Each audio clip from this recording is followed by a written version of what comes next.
Buenas noches a todos. Hoy vamos a explicar lo que es la Norma Internacional de Información Financiera número 16, que lleva por nombre arrendamientos.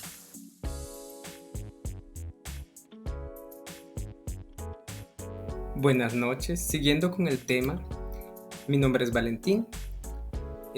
La presentación. Un arrendatario presentará el estado de situación financiera o en las notas los activos por derecho de uso por separado de otros activos. No se aplica a los activos por derecho de uso que cumplan la definición de propiedad de inversión, que se presentarán en el estado de situación financiera como propiedad de inversión. Los pasivos por arrendamiento por separado de otros pasivos. Al igual que en el estado de resultados, el resultado del periodo y otros resultados integral, un arrendatario presentará el gasto por intereses por el pasivo por arrendamiento de forma separada del cargo por depreciación del activo por derecho de uso. El gasto por intereses sobre el pasivo por arrendamiento es un componente de los costos financieros, el cual requiere que se presenten por separado en el estado de resultados del periodo y otro resultado integral. Siguiendo con el tema, en el estado de flujos de efectivo, un arrendatario clasificará los pagos en efectivo por parte del principal del pasivo por arrendamiento dentro de las actividades de financiación, los pagos por arrendamiento a corto plazo, pagos por arrendamiento de activos de bajo valor y los pagos por arrendamientos variables no incluidos en la medición del pasivo por arrendamientos dentro de las actividades de operación. Siguiendo con el tema, la información a revelar en las notas que junto con la información proporcionada en el estado de situación financiera, estado de resultados y del periodo y flujos de efectivo, de una base a los usuarios de los estados financieros para evaluar el efecto que tienen los arrendamientos sobre la situación financiera, rendimiento financiero y flujos de efectivo del arrendatario. Continuamos. Ejemplo de situaciones que individualmente o en combinación normalmente llevarían a clasificar a un arrendamiento como un arrendamiento financiero. Se dice que cuando el arrendamiento transfiere a la propiedad del activo subyacente al arrendatario al finalizar del plazo del arrendamiento. También cuando el arrendatario tiene la opción de comparar el activo subyacente a un precio que se espera sea subsecuente inferior al valor razonable en el momento en que la opción sea ejercitable, de modo que en la fecha del inicio del acuerdo se prevea con razonable certeza que tal opción será ejercida. Cuando el plazo del arrendamiento cubre la mayor parte de la vida económica del activo subyacente, incluso si la propiedad no se transfiere al final de la operación. En la fecha del inicio del acuerdo, el valor presente de los pagos por el arrendamiento es el menor equivalente a la práctica en la totalidad del valor razonable del activo subyacente, objeto de la operación, y cuando el activo subyacente es de naturaleza tan especializada que solo el arrendatario puede usarlo sin realizarle modificaciones importantes. Reconocimiento y medición para los arrendamientos financieros. En la fecha de comienzo, un arrendador reconocerá en su estado de situación financiera los activos que mantenga en arrendamientos financieros y los presentará como una partida por cobrar por un importe igual al de la inversión neta en el arrendamiento. Medición inicial. El arrendador usará la tasa de interés implícita en el arrendamiento para medir la inversión neta en el arrendamiento. En el caso del subarrendamiento, si la tasa de interés implícita en el subarrendamiento no puede determinarse con facilidad, un arrendador intermedio puede usar la tasa de descuento utilizada en el arrendamiento principal para medir la inversión neta en el subarrendamiento. Ahora veamos la medición inicial de los pagos por arrendamiento incluidos en la inversión neta en el arrendamiento. En la fecha de comienzo, los pagos por arrendamiento incluidos en la medición de la inversión neta en el arrendamiento comprenden los pagos siguientes por el derecho a usar el activo subyacente durante el plazo de arrendamiento que no se reciban en la fecha de comienzo.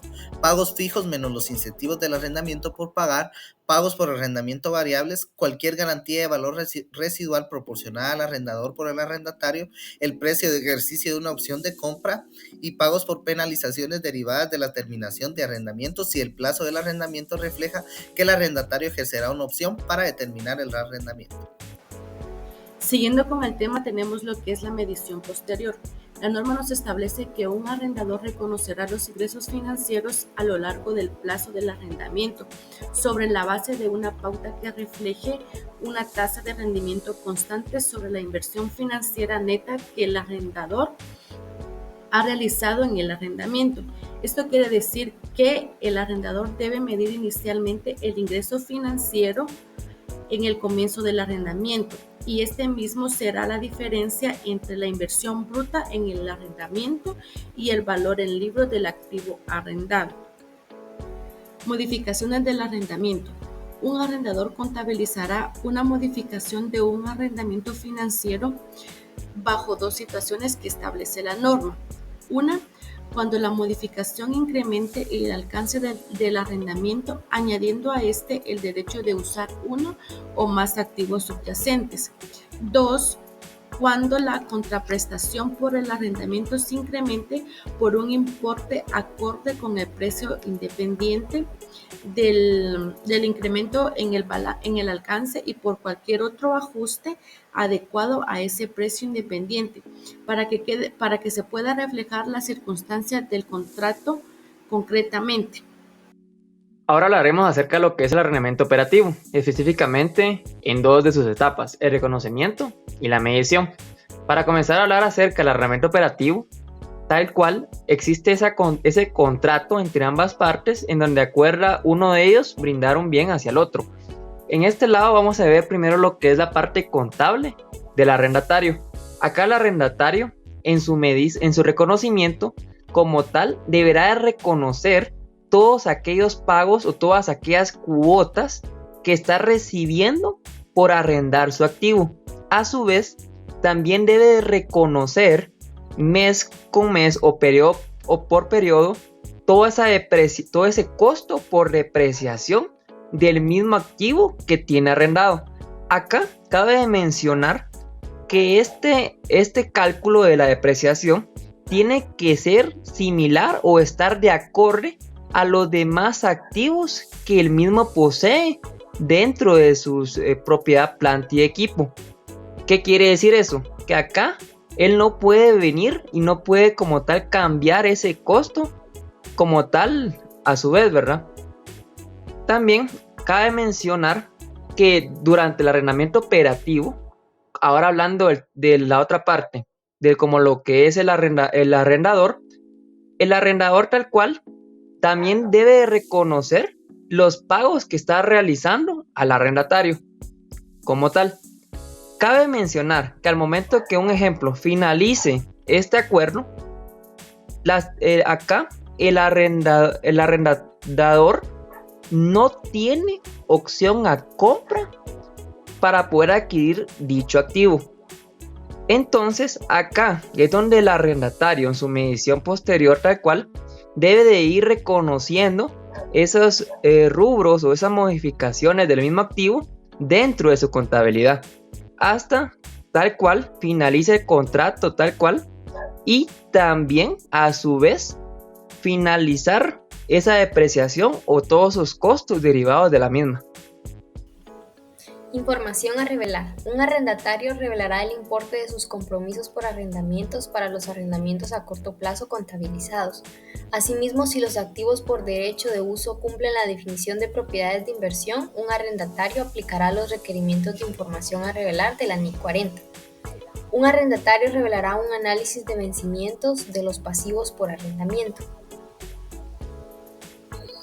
Asimismo, la NIC 16 nos presenta la información a revelar adicional, cualitativa y cuantitativa. Esta información adicional puede incluir, pero no limitarse, a información que ayude a los usuarios de los estados financieros a evaluar la naturaleza de las actividades por arrendamiento del arrendatario, salidas de efectivo futuras a las que el arrendatario está potencialmente expuesto y no están reflejadas en la medición de los pasivos por arrendamiento, y arrendamientos todavía no comenzados a los que se compromete el arrendatario, restricciones o pactos impuestos por los arrendamientos. Clasificación de los arrendamientos. Un arrendador clasificará cada uno de sus arrendamientos como un arrendamiento operativo o un arrendamiento financiero. Un arrendamiento se clasificará como financiero cuando transfiera sustancialmente todos los riesgos y ventajas inherentes a la propiedad de un activo subyacente. Y un arrendamiento se clasificará como operativo si no transfiere sustancialmente todos los riesgos y ventajas inherentes a la propiedad de un activo subyacente. Acá tenemos algunos ejemplos de arrendamiento financiero y operativo. Como ejemplos de arrendamiento financiero podemos encontrar las empresas de construcción, transporte y tecnología. Un ejemplo de arrendamiento operativo sería el contrato para la adquisición de un vehículo por un tiempo determinado mediante el pago de una cuota fija, periódica, que incluya todos los servicios necesarios. La diferencia más destacable de estos dos tipos de arrendamiento es la opción de compra que ofrece el arrendamiento financiero al finalizar el tiempo establecido en el contrato, contrario al arrendamiento operativo que no ofrece esta opción. El párrafo 88 de la NIF 16 nos dice que un arrendador presentará los activos subyacentes que están sujetos a arrendamientos operativos en su estado de situación financiera de acuerdo con la naturaleza de estos activos subyacentes. Información a revelar. El objetivo es revelar información en las notas que, junto con la información proporcionada en el estado de situación financiera, estado de resultado del periodo y estado del flujo de efectivo, esto de una base a los usuarios de los estados financieros para evaluar el efecto que tienen los arrendamientos sobre la situación financiera, rendimiento financiera y flujos de efectivo del arrendatario. En las siguientes diapositivas vamos a mencionar los requerimientos sobre cómo cumplir este objetivo. Un arrendador revelará los siguientes importes para el periodo sobre el que se informa. Para los arrendamientos financieros, el arrendador revelará los resultados de las ventas, el ingreso financiero sobre la inversión neta en el arrendamiento, el ingreso relativo a pagos por arrendamiento variables no incluidos en la medición de la inversión neta en el arrendamiento. Para el arrendamiento operativo, el arrendador revelará el ingreso del arrendamiento revelando por separado el ingreso relacionado con pagos por arrendamiento variable que no dependan de un índice o de una tasa. Un arrendador también proporcionará la información a revelar que acabamos de mencionar en formato de tabla o a menos que sea más apropiado en otro formato. Un arrendador también revelará información cuantitativa y cualitativa adicional sobre sus actividades de arrendamiento. Para los arrendamientos operativos, un arrendador revelará un análisis de vencimientos de los pagos por arrendamiento, mostrando los pagos por arrendamiento sin descontar a recibir anualmente durante un mínimo de cada uno de los 5 primeros años y un total de los importes para los años restantes. Ahora bien, para los arrendamientos financieros, un arrendador proporcionará una explicación cuantitativa y cualitativa de los cambios significativos en el importe en libros de la inversión neta en los arrendamientos financieros. Buenas noches, siguiendo con la presentación, toca transacciones de venta con arrendamiento posterior. Si una entidad transfiere un activo a otra entidad, arrendatario vendedor y el arrendador comprador contabilizarán el contrato de transferencia y el arrendamiento aplicando los párrafos del 99 a 103 que a continuación estaré mencionando. Evaluación si la transferencia del activo es una venta. Una entidad aplicará los requerimientos para la determinación de cuándo se satisface una obligación de desempeño según la NIF 15 para establecer si la transferencia de un activo se contabiliza como una venta de ese activo. Ahora bien, la transferencia del activo es una venta si la transferencia del activo por el arrendatario vendedor satisface los requerimientos de la NIF 15 para ser contabilizada como una venta del activo. La norma dice que el arrendador vendedor medirá el activo por derecho de uso que surge de la venta con arrendamiento posterior en la proporción del importe en libros anterior del activo que se relaciona con los derechos de uso conservados por el arrendatario vendedor. También nos dice que el arrendador comprador contabilizará la compra del activo aplicando las normas que correspondan y el arrendamiento aplicando los requerimientos de contabilización del arrendador de esta norma.